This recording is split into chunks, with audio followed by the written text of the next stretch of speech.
Vin is a very deep thinker and thinks about the themes and the characters and the world and the racing and kind of how Fast and Furious has played such an important part in so many people's lives, and how, just like I measure some of my life milestones with Fast and Furious, the audience does as well. A lot of people have grown up with it and now are bringing their kids to it.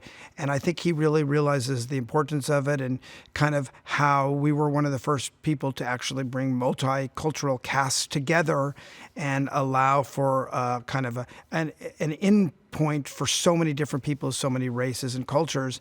And he's very proud of that, and so am I, and I'm sure that's why he's named his company One Race.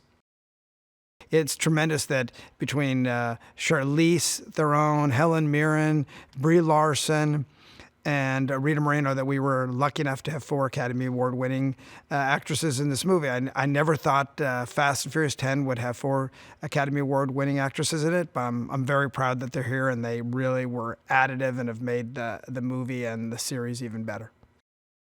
I've known Louis Leterrier for many, many years. We've never worked together. We've almost worked together many times. I've always liked him. I liked his personality. And when the situation arose where we needed a director to come in really quickly, I thought as much as their filmmaking skills was incredibly important, what I really thought is that you needed somebody with the personality of Louis to come in here and help wrangle everybody together, whether it was behind the camera, in front of the camera, could jump right in with really no prep, had to kind of make the movie based on everybody else's prep before he got here. And I think that his just temperament, his personality, his filmmaking skills, and his preparation on all the things he's worked on in the past had really made him the perfect choice to lead Fast 10. He's done an incredible job under incredibly high-pressured stakes. He's gone beyond everything that I could have imagined any director could to do this movie. When we first envisioned the character of Dante, we were like, a peacock, a flamboyant villain.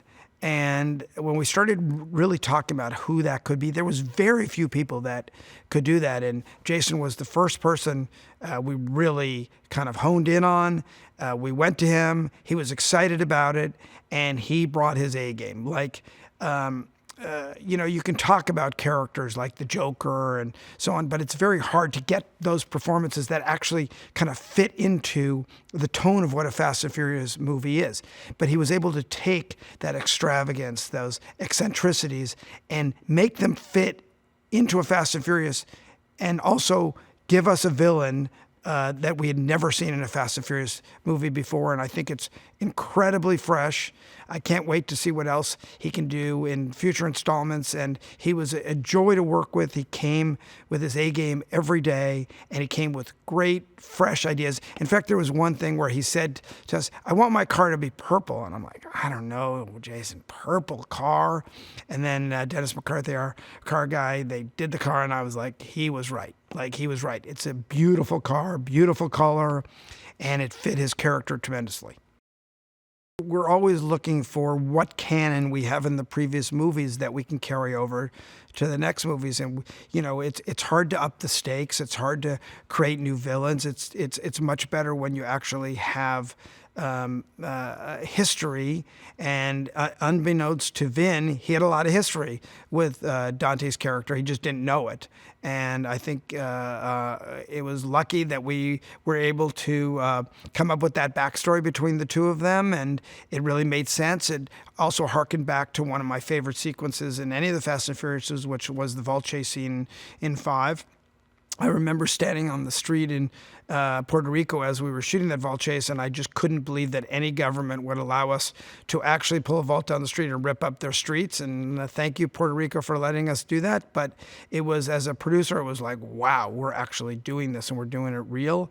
So I think just having all that history of 5 carrying over into number 10, and those relationships make it more weighty and more interesting.